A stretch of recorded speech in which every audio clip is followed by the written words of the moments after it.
All right. Happy Tuesday, Johnny. Happy Tasty Tuesday. It's a Tasty Tuesday. Tasty Tuesday. Man, killing it with the unicorns. Now we got a robot unicorn, a robot and a taco. These are all my favorite things. Who knew? Could put them all in one thing. Okay, I'm gonna have to get up and I have the production skills of an Alabama defense. So What's the problem? See, you're way over on one side. I'm not on the other. See that's. Oh, you don't. It's bothering you again. All right. We need production costs. We need help. Well, look at that. Worse. Go the other way. Look. There you go. That'll work. You're getting a live behind-the-scenes look at the production of. How many times am I going to walk and hit the camera? It was 11:45, and I'd forgot something, and I still hit the camera. So, yeah, yay! Such is life. Yes. Oh, hey, we're good to go now. We got it. So Taco Tuesday. Oh, sorry, Tasty Tuesday. At least our audio is working, by the way. Sweet. This is a little upsetting to me. We are 67% complete for 2025. Boy, that is a shocking number. And while I have gotten some things done, I feel like I have been not so productive at the same time. We're going to have to get used to that, though, because when we enter this post-work economy and people aren't working. Right. It's like downtime is weird. Yeah, exactly. And you feel like you're not doing. So like I can do 8 hours worth of work with AI in 30 minutes. Yes. And instead of congratulating myself on getting 8 hours worth of work done, yes, I go, oh man, why do I not have more work to do right now? Or right. What am I not doing right? What am I not doing? Yeah. What am I missing? Yeah. So we're just gonna have to learn a new way. It is. And I got a lot of work done on Sunday and took most of we have some big news coming about Container Yard in the next week or two. Sweet. Just FYI. Okay. So I had to do some things with Container Yard's readjustment in life. And, but it's been, so my weekend was good, except for, your team played well. Auburn played well on Thursday. Played well. Friday night. Yeah. I was not going to talk football, but you can't help yourself. Agent Harlan Wolf, I didn't know, has a sports show. Okay. It's called sports segment that he sent me called the Wolf Den. Mm-hmm. And we will be playing that today. And he focused a lot on, I sent him I looked up some research on AI. I got DeepSeek to help me with readjusting prognostications of the Alabama football team going through the end of the year news after the information that we were giving on Saturday of the massive, horrible loss to Florida State. You had to redo its prognostication based on new information. Redid the prognostication, and I sent him that lengthy data from DeepSeek. Lengthy, pages and pages and pages. It actually said it analyzed film from the game. Interesting. That is pretty wild. But so Harlan Wolf did the Wolf Den. So we'll have that today. A good name. But we will get into everybody, don't sleep on this. We would love your Q&A. Yeah. Ask questions in the chat there. Fun. It's fun when it's super fun. Yeah. It adds a lot to the show, and please do that.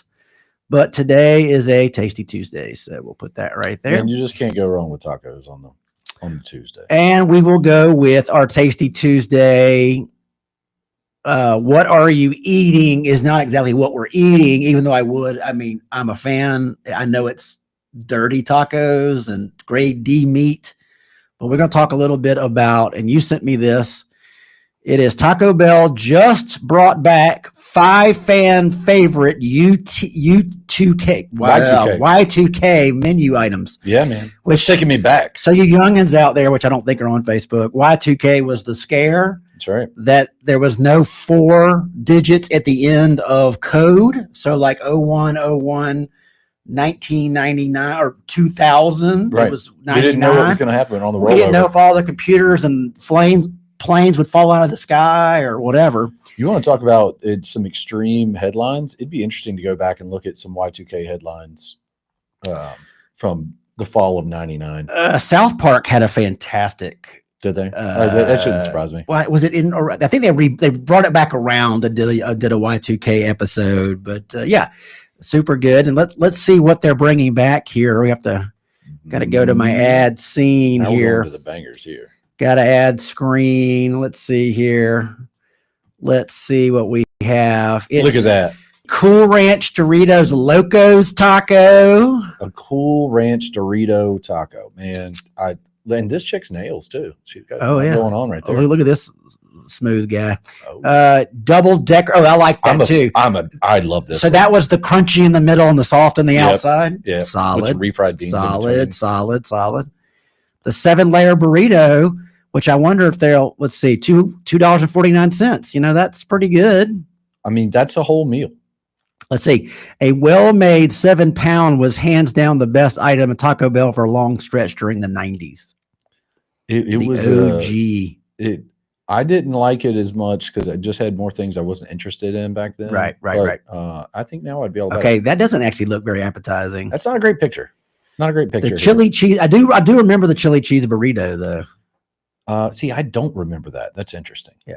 And I don't remember the empanada, but that kind of reminds me of the hot apple pie. Yeah, at McDonald's. the McDonald's apple pie. Yeah. Yeah. Everything was $2.99. Let's see. I don't remember the price back then. It was probably 99 cents or $1.99. Let's see. But that's a good shot right there, though. That is a good shot. Yeah, those are some pretty wicked fingernail. But I'll be talking about fingernails later, by the way. What an episode. Fingernail comments twice. Yes, fingernail painting. Now, that's appropriate. I'll show you where it's not appropriate. Okay. Yeah. But I think a double-decker taco would be worth me going and feeling bad for a day.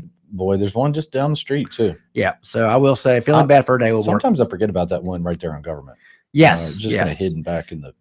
It's not always the fastest service, just FYI. Yeah. But they're lucky. Look, I never could complain anymore. If people come to work, God bless you. That's right. God bless you. They show up. So the other thing is, this is a kind of a going back to a Taco Bell story.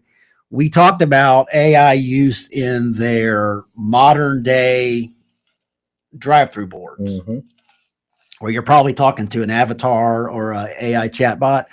Well, the digital chief at Taco Bell is backing off this a little bit because in one of their test areas, this apparently a rolled out voice AI powered ordering at more than 500 drive-thrus, leading to the unflattering viral moments like someone ordering 18,000 water cups.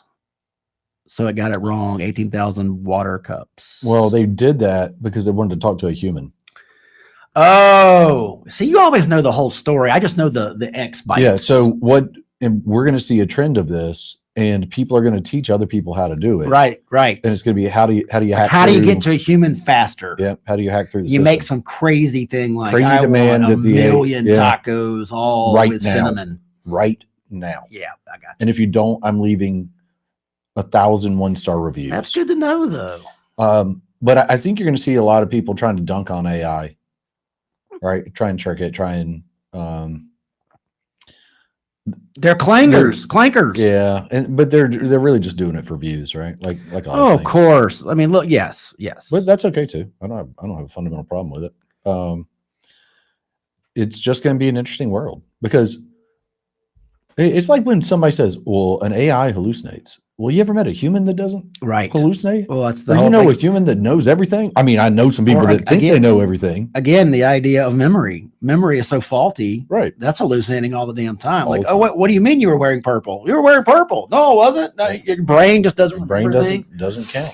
Doesn't focus on Well, so taco, even then now I want tacos, and those are so bad for me, but they do that's that good drunk food. All things in moderation. Food. Yeah.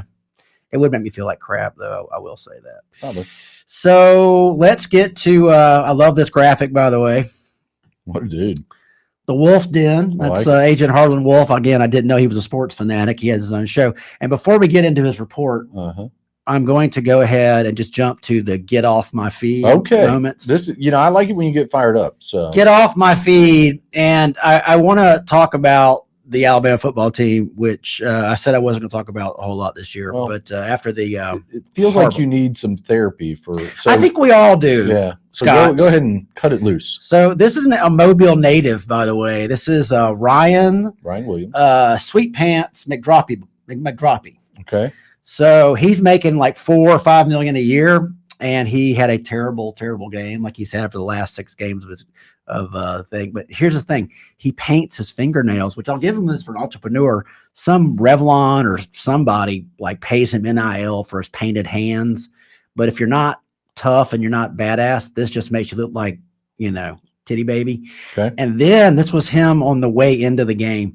He's carrying an emotional support dinosaur doll. Yeah.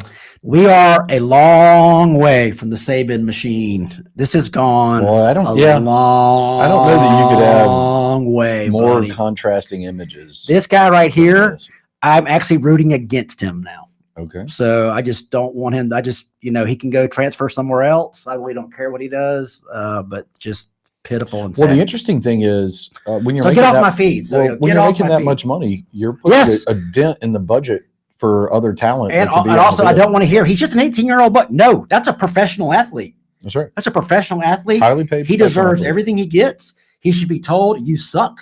He should be told you're not worth your money, and free that money up for somebody who can catch the damn ball and also be tough and block down the field.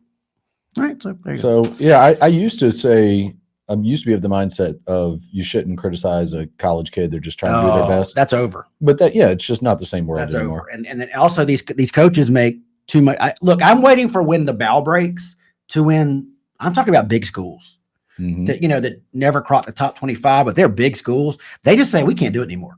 They're going to opt out. We cannot have the $70 million coach. We cannot have the $8 million player who may or may not be good. Right. I mean, it's the exact opposite of everything except for the crazy Silicon Valley world, but they still have to produce. This idea of paying these coaches life-changing generational money when they come, especially assistants, that come in and you don't even know if they're going to even fit in, right? Yeah. Well, it's just such a big business now, but that's going to change also in the era of AI because you're going to see declining enrollments at large institutions. Exactly. And that is going to have a trickle-down effect throughout the programs. Okay, so I'll jump to a question of the day here. Okay. Question of the day. Could you see it to where schools become irrelevant to teaching and we create a pro league that are just like these brands? Could you see that happening? Oh, because there's so much money there. Well, all you're really saying is would we no longer require the athletes to go to class? Correct. Yeah. Contracted employees to the university. Sure. And the idea is we'll call it marketing. Yeah, of course. Yeah. Or it still could be a revenue generator if you're a top 25 team. Right. But what you're saying is, I mean, essentially we have that right now, right?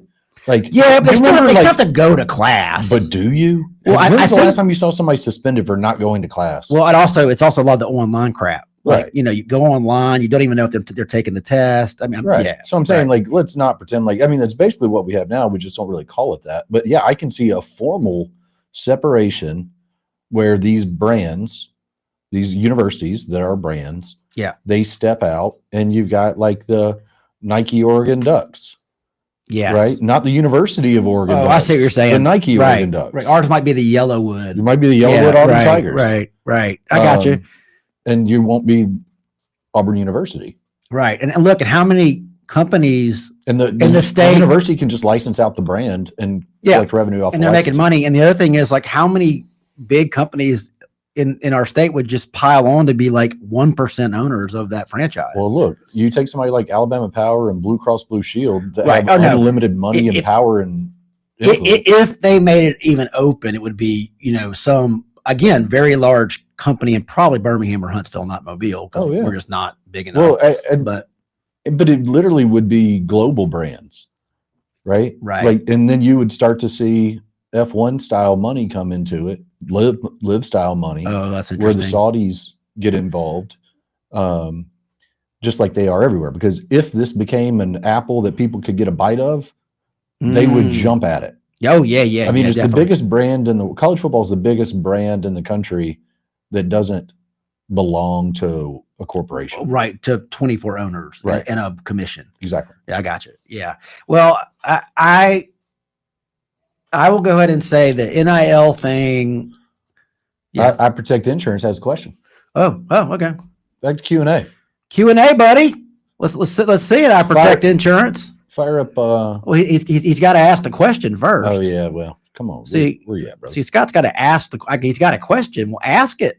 What's your question, Scott? How? Anyway, go back to what you were talking about. I forgot. Scott broke my concentration because Scott. Hey, by the way, so if you're in the insurance business, check out Scott's show. It's called the Insurance Guys podcast. I'm happy to work with them. They're fantastic. Here we go. Here's the question. If Bama's coach has a $61 million buyout, how many years do they keep him before it makes probably sense to dump him? Yeah. How many years do they keep him before it makes no sense to keep him? Probably. I don't think they can fire him this year. It's not going to happen. Womack will be gone. I'm going to go ahead and predict Womack's going to be gone anyway. He was a terrible hire. I was all about DeBoer until he named that, and that's when I went, "Ew, that's just not that's a risky play." Maybe it's just because I'm here from South Alabama. It's that whole thing of nothing good comes from Nazareth kind of thing, Yep. But DeBoer gets at least one more year. Well, I think it literally. Regardless, I mean, if he goes 10-2, 2-10, he gets one more year. Right. And now it will be house cleaning, and I would say clean the NIL out too, because you got players that don't want to play for you. Just go out. Don't worry about who's leaving. You just worry about who you bring in. Right. I mean, look, Florida State did a damn good job of bringing in all new team. Right. They rework both sides of the ball. Again, I have a feeling we're going to be the FSU. Alabama will be the FSU of last year, this year. I think we're going to be a 5-win football team, 6-win football team. Well, to your point, when I was watching that game, and I was watching it with some Bama friends, no one looked inspired on that field. It looked like they wanted to be there. Look, you can lose, and you can even kind of lose bad. But the one thing, especially Alabama, you never want to be labeled soft. Right. That's the part where I was like, oh, my God, they're walking over these people. Well, and Gus did what Gus does and just carved up a Bama defense. Unlike anybody that we've ever seen during the Saban era. Right. Somehow he was still 3-5 against Saban, but he caused headaches. He had the best. Again, he was one game away from being 500 against probably the best to walk a sideline. Right. So God bless you. But also, he did nothing new. No. Well, he doesn't have anything new. He doesn't have anything new. Everything is old. So I can't remember if we talked about this on the show. I don't think we did. But I saw an interview with him where he basically said that they went through and watched all the old game film from when he was at Tulsa and Arkansas State, like all the way back in the day. And the assistant coaches were asking him, well, why did you stop running that?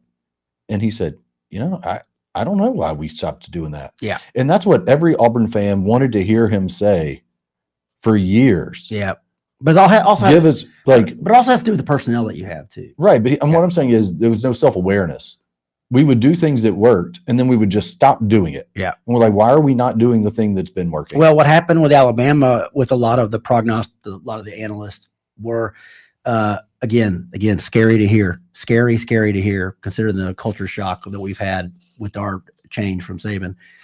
The coaching staff panicked after the second score by Florida State, which was, by the way, I think not even the second quarter yet. They panicked and changed their game plan. How scary is that? They panicked. The word panic. Okay. Okay. Well, Scott, I'm actually at a point now I've been working towards this. My thing more is effort, not so much the outcome. But the other thing is I've been saying this. I've been openly, outwardly kind of rooting against Alabama in a weird way. I don't know why I get so much enjoyment from that. I think I want to watch the drama. You want to, yeah. I want to watch the Bama Nation lose their mind. Well, what I would say, it was going to be so much great reality TV. It's Bama fans have become entitled. Well, I mean, but we kind of earned. I mean, look, when you get used to a historical record, yeah. And the idea is that it came with all that entitlement anyway, because right. But again, Dubor will end up being Dubose. Well, what we're seeing that's right now, that's what I'm going to say. What we're seeing right now is once we pulled the veil back and let people openly pay their players. Yes, you're finding out which alumni really have the juice and which one just thought they did. Yeah, and also goes back to now you have to scheme and you have to put the right Joes in the right places and do the right things. Yeah, you can't just out purchase anyone anymore. Yep. But again, it's coming, and I knew it was coming. So I started working with a therapist years ago when I was like, look, I know this thing's going to change. It kind of bothers me. And he was like, well, you need to back off. Yeah. Like the idea, like you still watch it, learn to back off from it. I didn't get upset. I was shocked on Saturday. That you were not upset? No, I was shocked how bad the team played. Oh. I wasn't shocked we won or lost. It was this idea of like, what am I watching? Sure. What am I watching? So at that point, let's go ahead and listen to, we will listen to the Wolf Den, Agent Harlan Wolf's inaugural. Let's do it. Sports. Agent Harlan Wolf here for the weekly Wolf Den. You know me as the humanoid who sees the patterns beneath the scoreboards. Tonight, we decrypt the Crimson Tide's playbook, where football meets geopolitical warfare. Alabama's season is a luxury submarine, sleek, powerful, and quietly taking on water. That Florida State loss, a torpedo strike that exposed fatal flaws. The offensive line turned into Swiss cheese. The perimeter defense, motorized turnstiles. The headset brigade, frozen in high-definition panic. Now the playoff committee plays 4D chess. Alabama's title dream? A house of cards in a wind tunnel. Probable destination, the Music City Bowl in Nashville, a neon-lit layover against Rutgers. Not a crown, just the discount rack. Their defensive script has been cracked by at least 3 SEC opponents, predictable as a metronome ticking toward midnight. Unless coordinator Womack rewires his algorithms by November, that Music City Bowl becomes a public autopsy. Rutgers won't be a charity case. They'll smell legacy blood and post it to their timelines. Alabama's saving grace? Cornered animals are dangerous, but desperation isn't a scheme. What's the lesson? Even titans bleed. Watch the Georgia game like intelligence operatives. Every failed third down is another chandelier crashing in the Houndstooth Palace. In college football, the line between gods and mortals is about 0.3 seconds of blitz timing, and right now, the dynasty is a beat late. Pack the excuses with the pom-poms. In December, the chant writes itself. We got Rutgers. This is Agent Wolf, returning to darkness. Oh, all right. That guy. That was good. Man, he's very literary. Yeah, he was, right? The Houndstooth Palace. Yeah. It was a luxury submarine taking on water. Look, it's a bold Rutgers prediction in September, right? So, in Nashville, which I am never going back to Nashville because I will never pay $450 a night to stay in a mid-level city ever again. I liked it that he described it as a neon lit layover. Neon lit layover. And it's, instead of it being a crown jewel, it is picking from the discount rack. That's funny. So yes, so we, Alabama, my alma mater and team, will be looking forward to the Rutgers, I think they're Scarlet Knights, maybe. Mm-hmm. Yeah. In Nashville, which golly, yeah.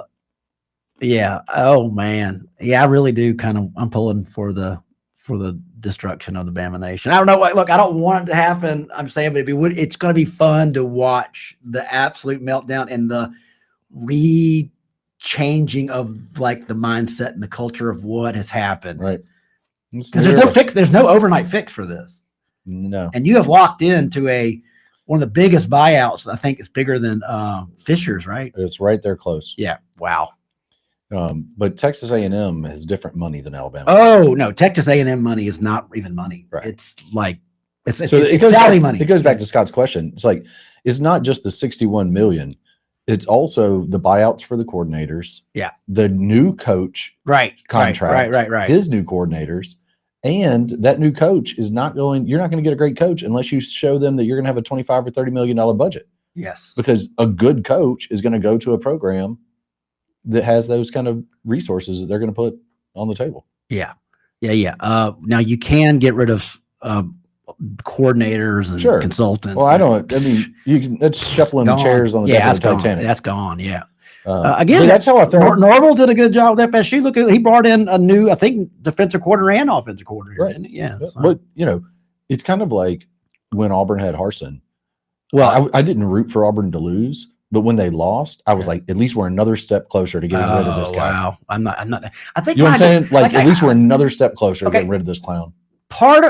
I really want them to turn around and be good. Because I want a good football team, but if it's going to be bad, I want it to be so bad that you watch the implosion. That's right. Like to watch it just fall apart.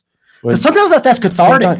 Sometimes that's cathartic. Yeah. Well, it's really hard to justify a rebuild if your guys are going 8-4 every year. Right? Like you just don't have the pressure. Yeah. When you have a 2-10, that cranks up some pressure. Well, again, I just can't believe that Saban didn't have an exit plan in place where he didn't have the next person there.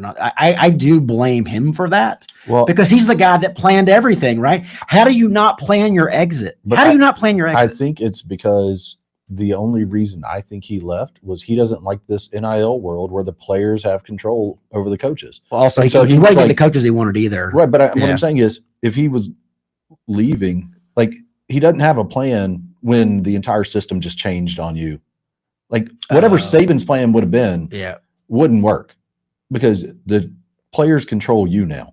Oh, right. You can't. That's why I hated Miami Dolphins. Yeah, you can't. He literally said, "I'm not one to babysit millionaire babies." Yeah, and that's all college football is now. Yeah. Right. So I will show you something. So this is what I understand they did at practice this morning. They had an ice cream social. Oh, nice. At Alabama, and they were giving out more dolls, emotional sport dolls. And then this, I heard there's for the first home game this year. This is going to be the offensive and defensive line. That's very progressive. Yeah, for the Alabama Crimson Tide. And also, I will say one of the prognostications I had, AI prognostications for the season, had this, Scott. Hey, look at that. That's a nice sight. Look at that, Scott. Yeah. It's been a while since we've seen the Auburn Tigers do that, but hey, with Jackson Arnold is the real deal, then we'll see what happens. Yeah, he is. Yeah, that kid's got some wheels. He looked pretty good. He got some wheels for sure. All right, let me show you something real quick, and I'll be done with this. This is the part that drives me, again, truly where I really want to hurt.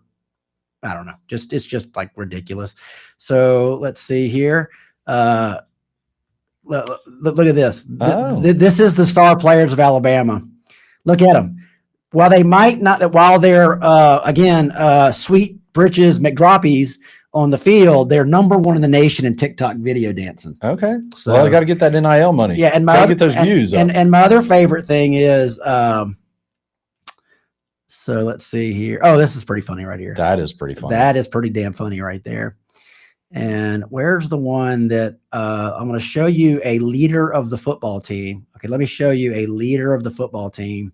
And I think he's making something like $2.5 million this year. Okay. You ready for this? Good coin. You ready for this? Yeah. This is a leader on the offensive line, and he is warming up before the game with a phone in his hand. Oh. With a phone in his hand. What is it? Because of his music? I don't know. Literally, would a high school coach let you do that? No.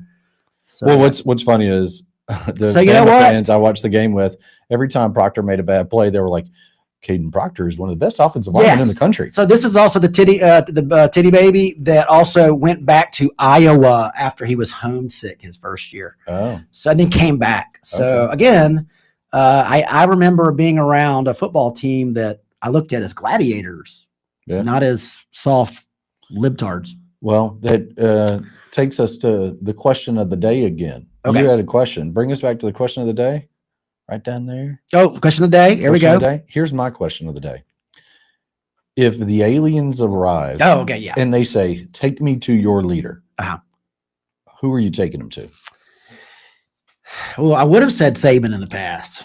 I'm actually going with that. That's my answer. But I can't now because he's too much of a media head now. He's not the same. Oh, I still think it's my best choice. Look, I think I'd have to go with Trump because he's so confusing that we might get some extra time. Like, I don't know how to deal with this guy. Yeah. So maybe you do go. Yeah.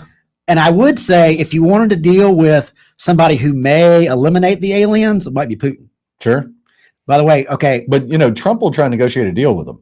Of course, try and get the mineral rights to, whatever planet they're from. So I want to jump into this. Do you think they're saying that Trump is dead in the White House? Okay. That's what they're saying. He hasn't been seen for like 5 or 6, 7 days. All right. This is the guy who loves the camera more than air. We're going to find out today. We're going to find out at 2 o'clock, 1 p.m. Central, 2 p.m. Eastern. But there's a picture of when he met Putin in Alaska, and they're shaking hands, and a lot of speculation is that he might have gotten poisoned. Well, the Russians do that. They're very good at it. They are notorious for poisoning you. They love that radium. They'll get you with that radioactive isotope. There's some crazy stories of what Russian assassins have done. Oh, yeah. Especially if you're in Europe, sitting in London at dinner, and they poke you, and you don't even know you got poked. Yep. Yeah. And then hours later, you just have you just turn into cardiac arrest. You just turn into a puddle of flesh. Yeah. You just disappear. Just gone right through seep through the floorboards. So that's a good. Yeah. So maybe Saban, but he's just such a media head now. So So Scott is back here with another announcement for us. This is what we thought was going to happen. Trump and Atlas Sports. Yes, it's coming to Huntsville. That's big. That's big time. For Alabama. That's big news. Alabama. That's a lot of green. Yep. That's a lot of greenback. And it's one of the campaign promises that Trump made was he would get it out of blue Colorado and move it to red Alabama. Yeah. So it is interesting. And Huntsville will embrace it like they always have. Well, I think they have the most rocket scientists per capita anywhere in the world. Yeah. It's very strange for the third world that we live in, and that's a shining beacon on the hill. That's right. But yeah, Scott, you're in for Scott is I Protect Insurance, wonderful insurance company up in Madison, Alabama, and Huntsville. I think he's going to have more people for his wonderful service up there. That's right. Big times. All right, let's go to Whoa, That's Cool. Whoa, that's cool. Whoa, That's Cool. And this is I like that this dude has a DVD player in the background. Yeah, I'm not quite sure what that is. I kept thinking that might be an old, it's a DVD player, like from the back of it for some reason. But again, that's why AI is so wonderful. You never quite know what you get in the periphery.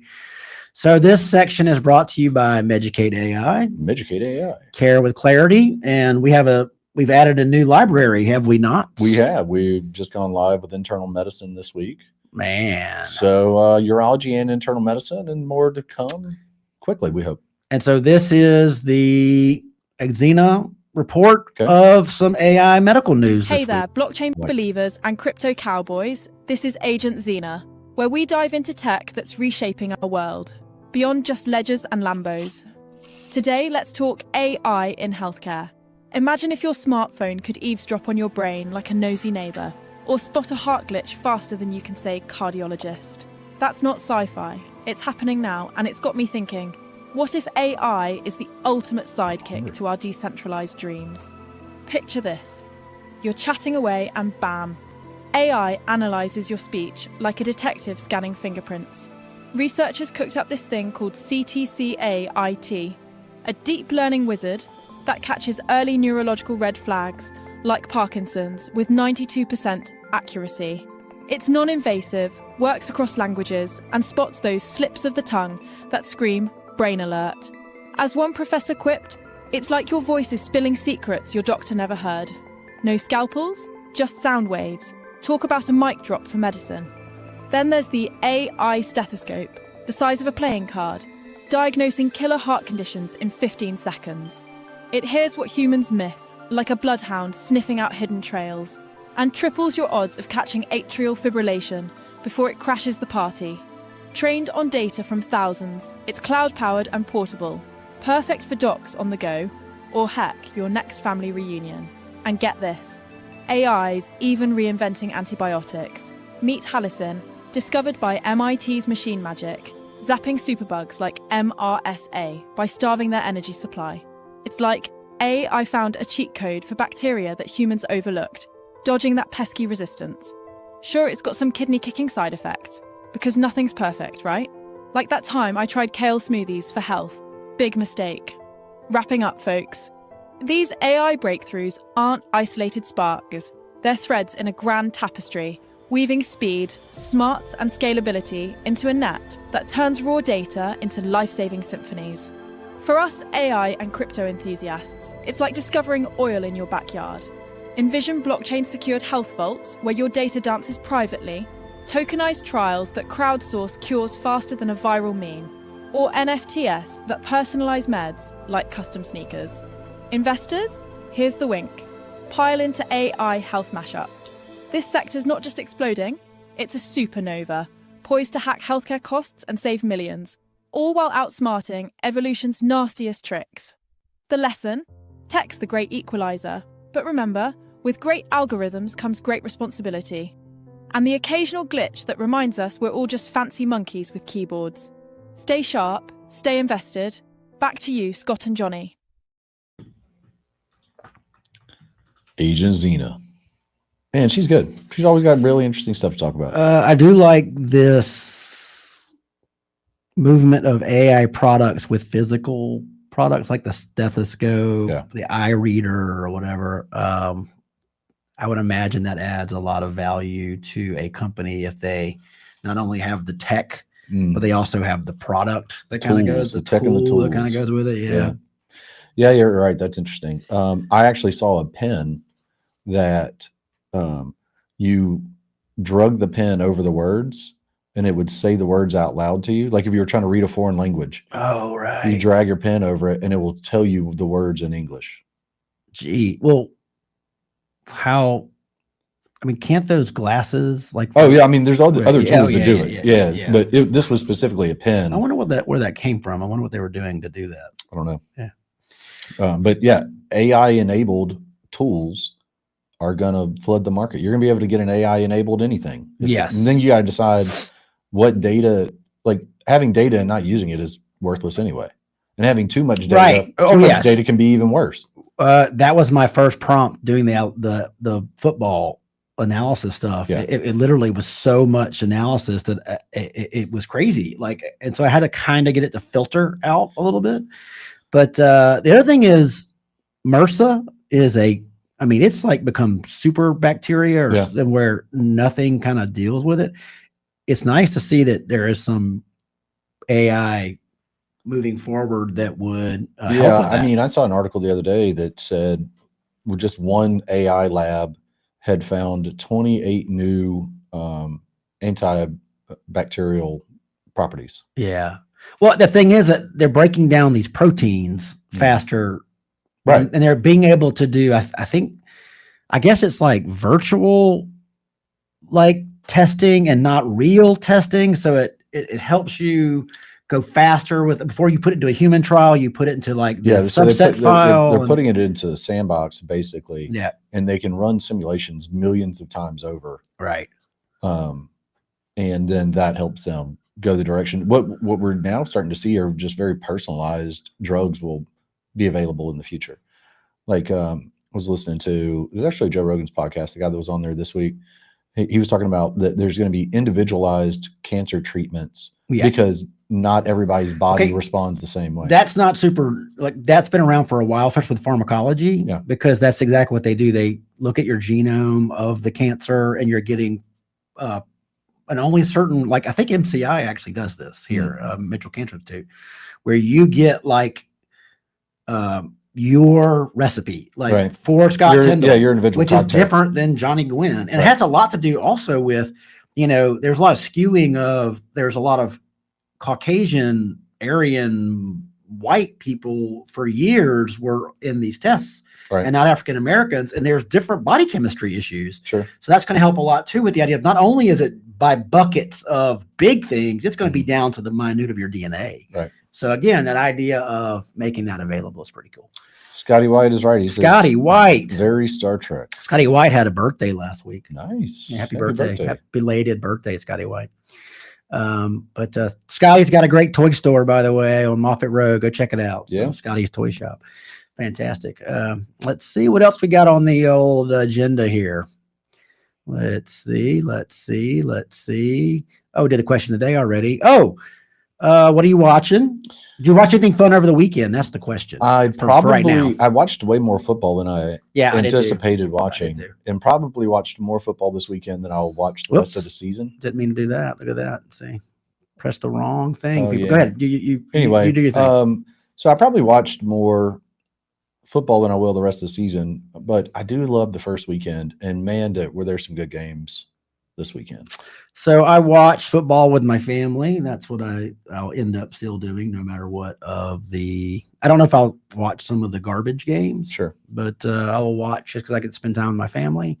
And I didn't watch anything. I vegged and had cortisol creating shows. Yeah, this weekend. That's so good. I need that sometimes. So it's good for the brain. I did see this today. It is the 19th anniversary of Idiocracy. How about that? I need to go rewatch that again. Which is Mike Judge, King of the Hill, Beavis and Butthead, Yeah. The Office. I want to say it was a comedy, but now it's a prophetic comedy, and it was supposed to be set like 500 years in the future and not 19 years in the future, but we're pretty much there, especially with the wrestling on the front yard of the White House, which was it was in the Capitol, right? And Idiocracy, but yeah, we're gonna get that for America's birthday, baby. UFC on the White House lawn. Yes, and I hate to say this, Scott, we need to come up with a new section here because we have run through all of my planning. So, do you have anything you want to talk about? Yeah, actually, I want to talk about this concept that we've discussed about where the new jobs are going to come from. Okay. So AI is going to obliterate a lot of jobs, especially entry-level jobs, in mid-level administrative jobs, mid-level white-collar jobs. What is going to happen with 60 million people? I predict that instead of a UBI, I've now backed off the UBI.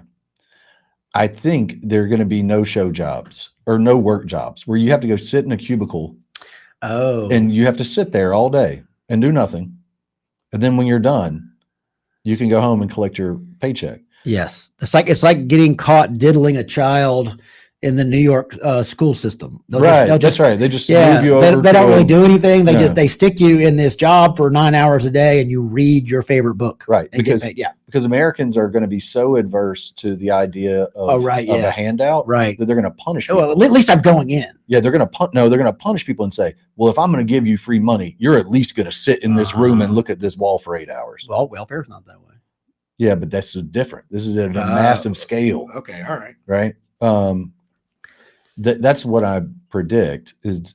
I can see that. I also think you're going to see some form of it. Well, it just really depends on which party gets elected. But I think the Democratic Party would start putting guardrails around replacing humans, like stabilized rent. Like if you have a person on your team, if you have an employee, you can't fire them to replace them with AI. Now, if they leave on their own, you don't have to replace them, right? But you can't fire anybody. And so let's just say, because I've seen this thing by 2034, there's going to be 1 billion robots in use. Yeah. So let's just go ahead and say 200 million robots will be used in America. Right. The tax on those robots, especially in the corporate world, don't you think they'll be outrageous? You're going to have a huge AI tax and robotics tax. Like the tax might be as much as the cost of the of an robot employee. or the robot. Right. Certainly. Well, it's going to be more than the robot. Okay. These So robots- the $30,000 robot, you're saying it's an $80,000 tax. Yeah. Per year. It's going to be Because it's on the productivity. it's going to be on the productivity. On the productivity, not the sale of. Now, I'm sure there'll be tax on the sale of the robot, Yes. but it's going to be on the productivity of the robot will be taxed at a certain percentage. Yep. I And, can see that. and there'll be different rates for different professions. And that's the only way that we're going to be able to afford a UBI. Scotty says AI monitors. Yes, it does. Yeah, but I also call it and I'll go ahead and say this. This has been talked about for forever. Look at this lecture. I don't have to get rid of this thing.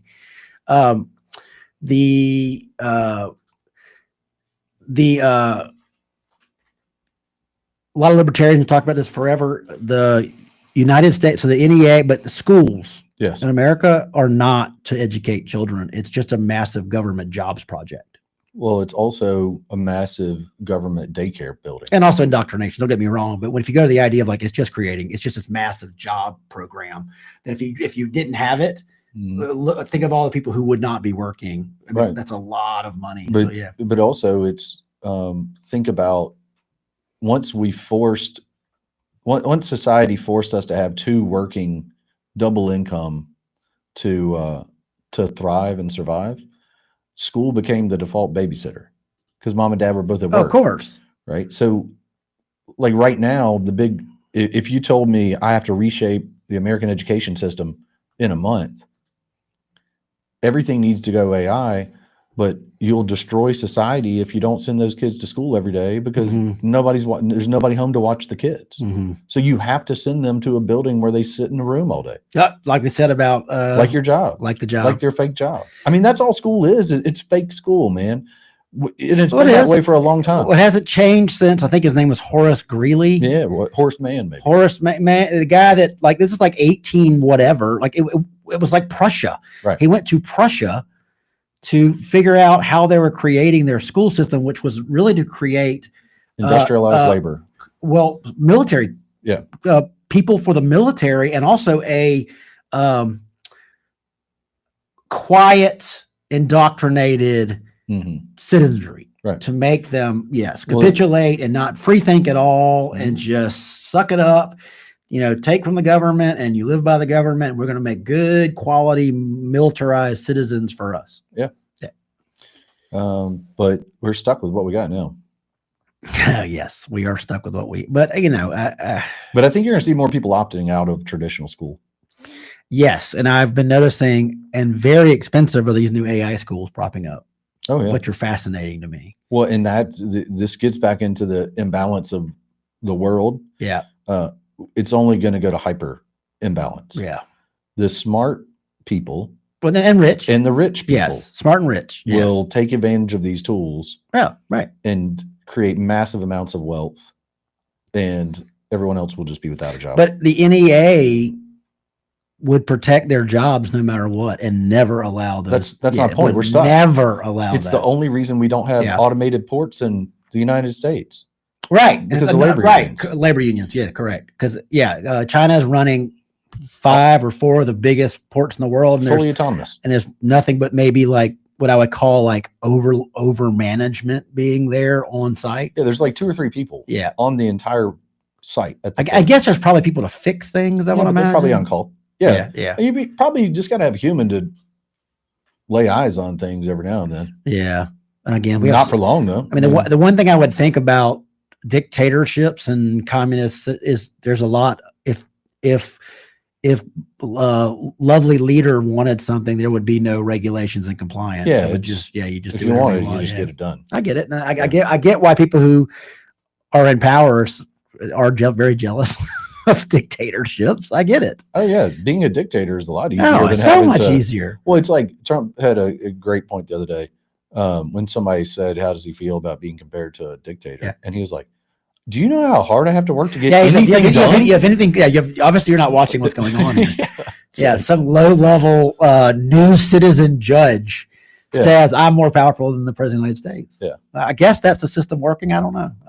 It's a system. Again, I come from a world of clown. Well, I shouldn't say anything. I am not a theologian or a political scientist, even though I have a political science degree, which pretty much prepared me for low level retail.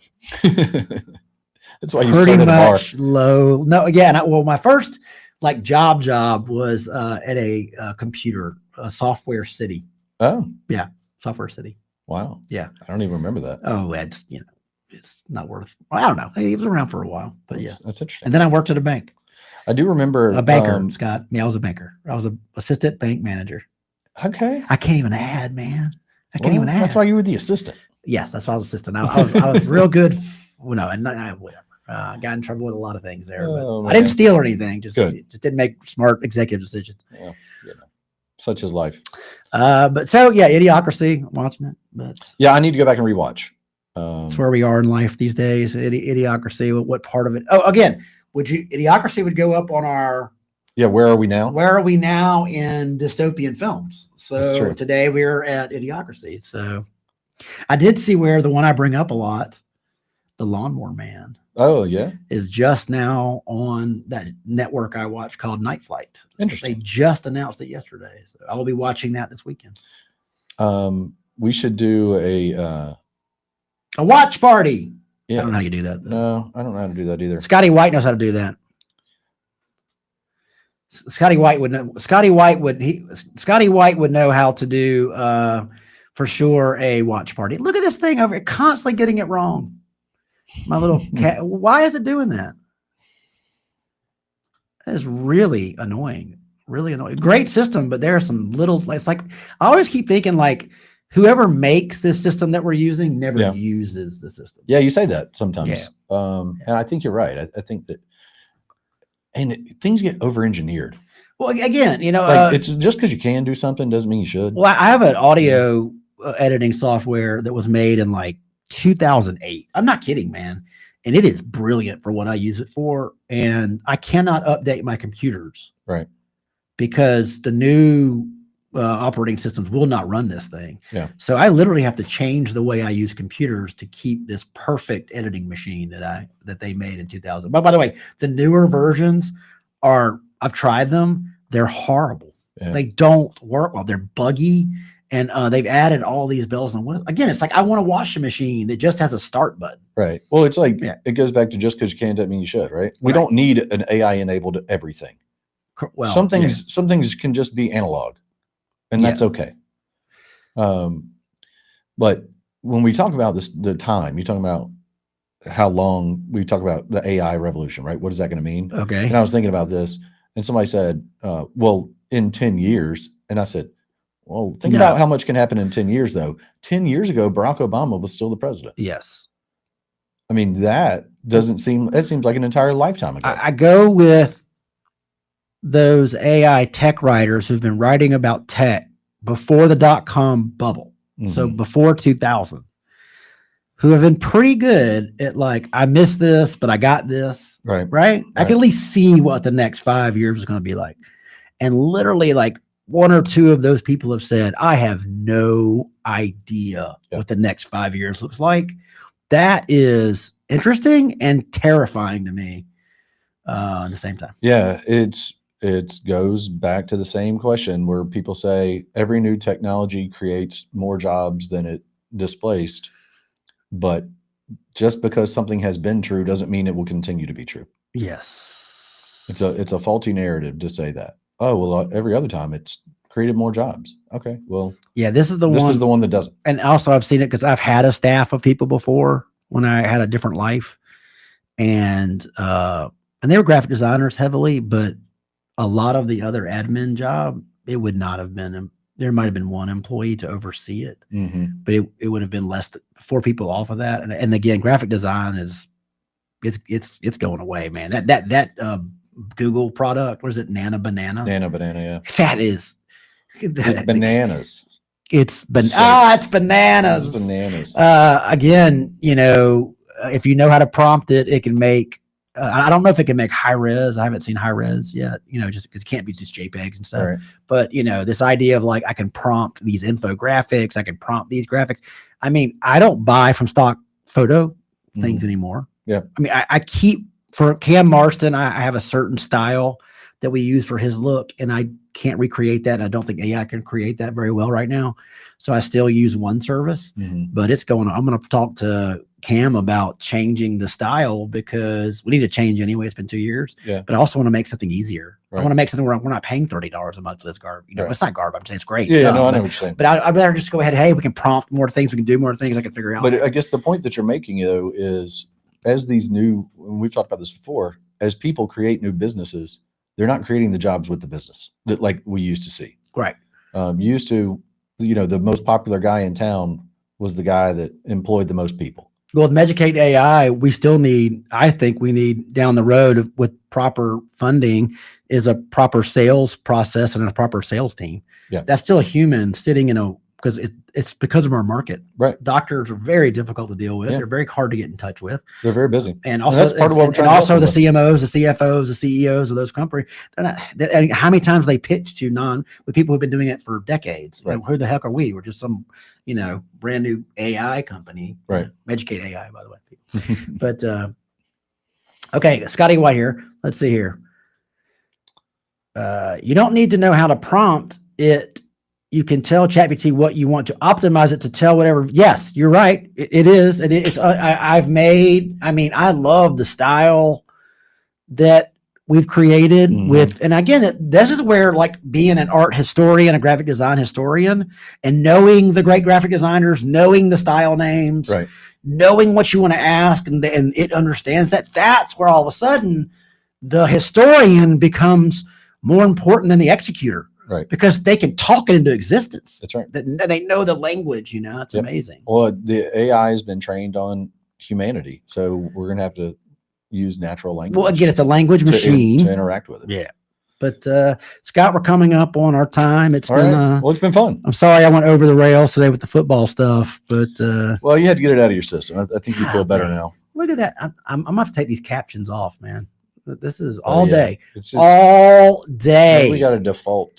So I'm gonna have to figure that out. Default button stuck somewhere. Yeah, that's terrible. Again, restream, get your stuff together. But that's all right. It's still a good product. I can't affiliate market you yet because I still have issues with you. But we'll see. Well, Johnny, that was fun. That was fun. We should do it again tomorrow. We will do it again tomorrow. Tomorrow is a Y2K. Whack AI Wednesday, and I will add one more thing. Scott and I this evening will be on the terrestrial radio FM 106.5 Beyond the Blockchain. That's Scott Tyndall down here. Look at that. I took that picture, by the way. Down there. That's in Gary V's studio. That's right. Gary Vaynerchuk studio. So Beyond the Blockchain at 8 p.m. And, we'll talk about, we'll have a segment on that we'll talk about on tomorrow, which will be about AI music in the music industry and AI in the music industry. That's going to be good. I'm looking forward to that. So everybody, thanks for watching. As always. Thanks for watching. Them's how the lunch breaks.